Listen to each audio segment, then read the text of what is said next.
नाज़रीन ये है साड़ी गन्ने की फसल।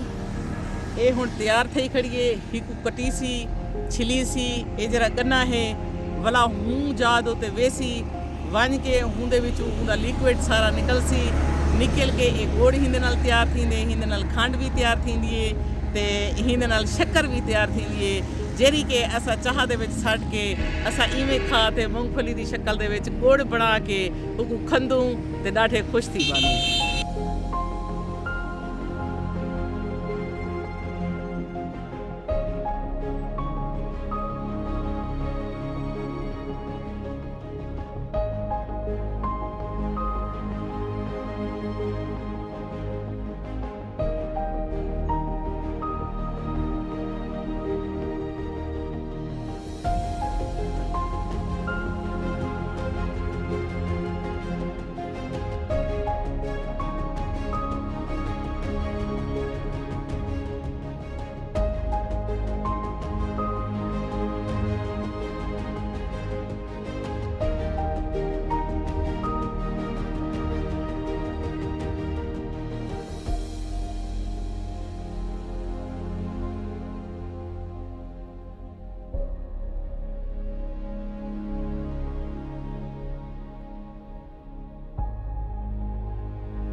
अस्सलाम वालेकुम नाज़रीन, मैं हाँ तुहाडी मेज़बान कायनात मलिक और तुस अज दी पियो पाकिस्तान से क्या हाल है। अज अस इतना मौजूद है से जनाब गुड़ किमें बढ़दे और तो पता है कि सीज़न ने शुरू थी गए गुड़ दा और सर्दियों के जिमें ही सर्दियाँ शुरू थी तो इलाके दे विच जेह्ड़े कमाद गन्ने हैं वो बाकायदा तौर पर उन्हें कटाई शुरू थी वेंदी है। कटाई दे नाल जेह्ड़े मकामी लोग हैं और जेह्ड़े कि गुड़ बनेंदे और गुड़ किमें बनेंदे इतना देख तो साडे दे पिओ से मेरे नज़दीक ये सारे कारीगर भिरा बैठे हैं जेह्ड़े कि ही कढ़ाई दे विच गन्ने दे रस को जरा ना पकाया वेंदे और इन्हां को पुछो कि कितना टाइम ये पकेंदन उहदे बाद ओवल गाढ़े शक्ल दे विच आ वेंदे और उहदे बाद यही शक्ल एक गुड़ दी शक्ल अख्तियार कर देंदे। ये मेरे हाथ च गुड़ गरम गरम गुड़ है ते आओ पुछदे से जनाब ये जनाब किवें बणिया वेंदे जी भाई इत्थै बाल एक बैठे ये भा ये प्यो बड़ा सारा कढ़ाया और हिंदे जरा भा देना बैठे ये सारा गन्ने का जरा भोसा है तो साढ़े दे प्यो हिंदी जरा ना वो भा साड़ी में पे पूरा कढ़ाया इतना रहा पे तो ये सन एक भाई बैठे असा इन्हें पूछते से जी क्या ना है थोड़ा अच्छा उदे चलो जी ये भाई शर्मेंदे पैन शायद कन्फ्यूज थी गए तो असा तो कुछ जनाब इन्होंने भाई की गाल सुने कि भी एक कारीगर बैठे जी आपका नाम क्या है जी? मोहम्मद आजम।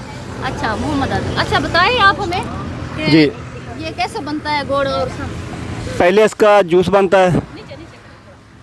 हाँ ऐसे हाँ। पहले इसका जूस बनता है उसके बाद ये कढ़ा में आता है उसके बाद इसको सफाई की जाती है छानने के साथ फिर इसका ये सफाई की जाती है कढ़ा में इसकी सफाई की जाती है। सफाई करने के बाद इसको तकरीबन 1 घंटा पकाया जाता है फिर ये इधर डाला जाता है इसको निकाल के फिर इसका गुड़ बनाया जाता है हल करके फिर इस शक्ल में लाया जाता है इसको। अच्छा, तकरीबन 1 घंटे से ऊपर लग जाता है। 1 घंटे से। ये कितना आप डेली गुड़ कितना? तकरीबन 6 मन। 6 मन। और ये बिक भी जाता है? बिक भी जाता है। अच्छा गुड़ के अलावा आप गुड़ में और क्या चीज़ें डाल के उसको बनाते हैं? इसमें मेवे वाला गुड़ हम तैयार करते हैं, मूंगफली वाला गुड़ तैयार करते हैं, गाजर वाला गुड़ तैयार करते हैं और सूजी वाला गुड़ तैयार करते हैं। लोगों के क्या रिस्पांस होता है? लोग लेके जाते हैं, ख़ासतौर ये पठान चाय के साथ इस्तेमाल करते हैं। ये ज़्यादा इस्तेमाल करना चाहिए, जैसे चीनी से ये अच्छा है। हमारे साथ ब्राउन शुगर होती है, हमारे पास ब्राउन शुगर होती है, वो भी हमने बनाई है। इधर लोग लेके जाते हैं, यहाँ से धड़ी धड़ी लेके जाते हैं, लोग इस्तेमाल कर रहे हैं। ना इसमें केमिकल होता है, ना इसमें कोई चीज़ें होती हैं। जो चीनी है उसमें चूना डाला जाता है, बहुत सारी ऐसी चीज़ें डाली जाती हैं जो सेहत के लिए मुज़र होती हैं। लेकिन हम ये चाहते हैं कि जो गुड़ लोग खाएँ और अपनी बीमारी से निजात हासिल करें। जी नाज़रीन, तुसां सुने कि भाई जिमें आदे पैन जनाब ये जरा ना चीनी दे विच मुख्तलिफ केमिकल इस्तेमाल किए वेंदे जेह्ड़े कि सेहत वास्ते बहुत ज़्यादा ख़तरनाक हैं। लेकिन ये जरा केमिकल को पाक ओरिजिनल ये चीज़ है जरा गोल खाना चाहिए, सेहत बनानी चाहिए। नाल सारी भेड़ भी मौजूद बैठन यकीनन ये जनाब बल्कि कक्को या गुड़ गिनण दे हिंदे चाहिए, क्योंकि गुड़ दा एक बी शक्ल जरिए रस पकदे तो कक्को तैयार थींदी है।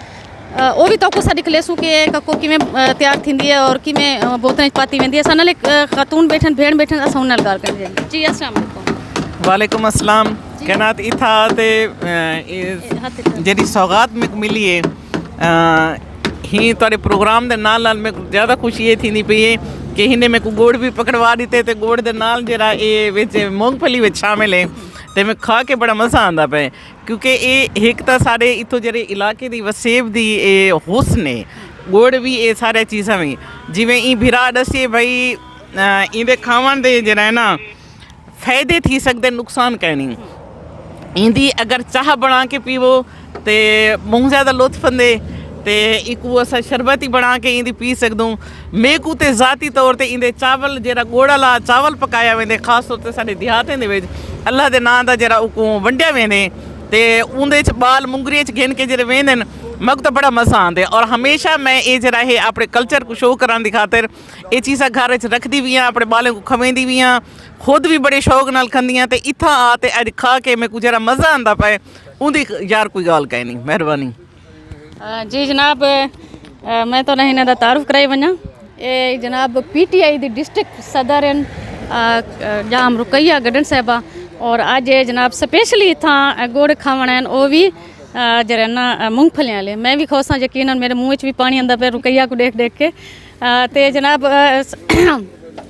गुड़ जरा एक सारे नाल इत्थां जरे इत्थों दे मालिक हैं भिरा वो बैठन उन्हें नाल गाल करने दे से। जनाब जी अस्सलाम वालेकुम, क्या नाम है आपका? नईम इकबाल। अच्छा नईम इकबाल साहब, ये बताएं कि हमने एक मुहिम चलाई थी कि भी जनाब जो है वो आप चीनी लेना बंद करें, गुड़ ख़रीदें।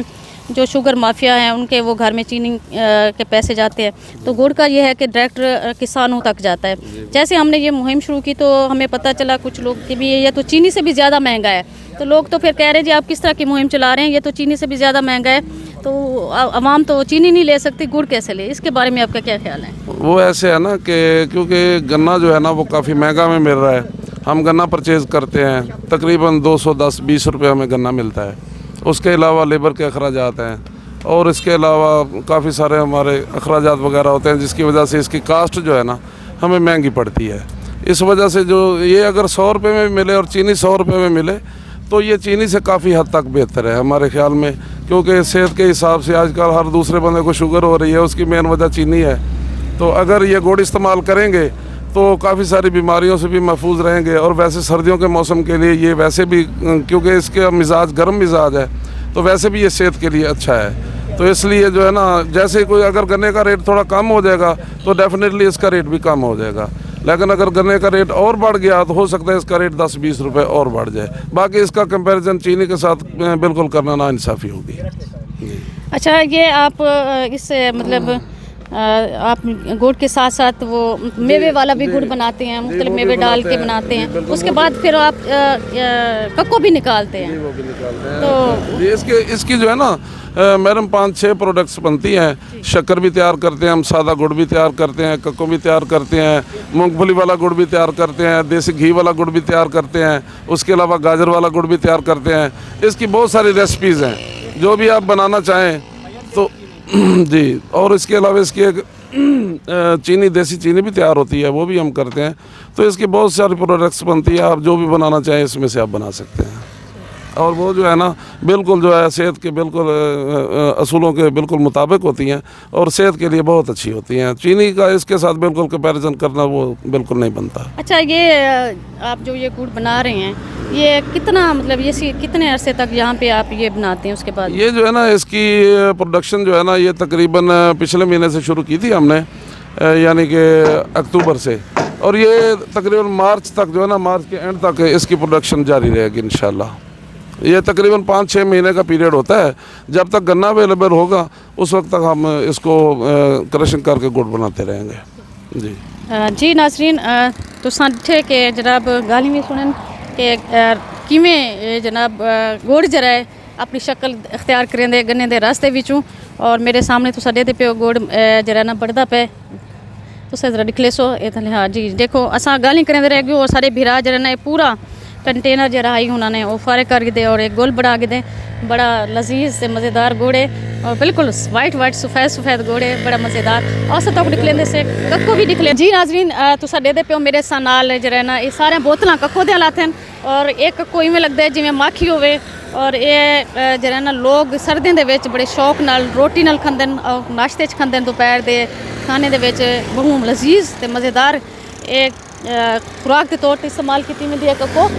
और जनाब उनके नाल दे नाल मैं तो दसेंदी वना ये गन्ने दे रास्ते विचों जिथां गुड़ बढ़दा है उत्थां कक्को बढ़दी है। कक्को दे नाल ये शक्कर बढ़ाई वेंदी है। ये वाइट शक्कर है, चिट्टी शक्कर है, जेरी के असां खीर दे विच, चाह दे विच और मिठाई दे विच और मुख्तलिफ अपने मिठे बनावण वाली चीज़ां जेह्ड़े हैं सारियां उंदे च इस्तेमाल कर सकदूं और असां चीनी कोलों बच सकदूं। चीनी दे जेह्ड़े खतरनाक रिजल्ट उन्हां कोलों असां बच सकदूं।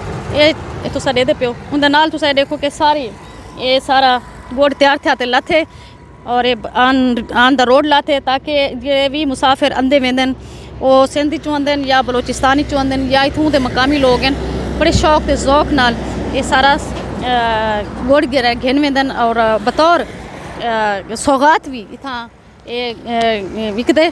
और तुस ये देखो कि इंदे अंदर मैं दे दी पिया कि इथां मेवे वाले लाते, ये मूंगफलियां वाला सारा लाते, तिल और मूंगफलियां जनाब हिंदे अंदर भी जरा ना सौंफ नाल बड़े हुए गुड़ लाते। तो क्या नाजरीन, मैं मेरे मुँह च पानी आंदा पे, मेरा दिल आता है कि मैं भी जनाब ये खावां। तो देखो लजीज ते मज़ेदार जरा ना गुड़, तिलें वाला गुड़ और बिच मूंगफली सट्टी भी है। बहुत मज़ेदार है और मैं चाहता कि आओ तुसां भी आओ ख़रीदारी करो, तुसां ये गुड़ जरा ना खाओ, ना सिर्फ खुद खाओ बल्कि अपने दोस्त रिश्तेदारों को भी खिलाओ। हिंद ज़ायक़ों को आशना चलो हिंद नाली में पुलिस इजाज़त ज़िंदगी वफाक रसी वल हज़रत अल्लाह हाफ़िज़।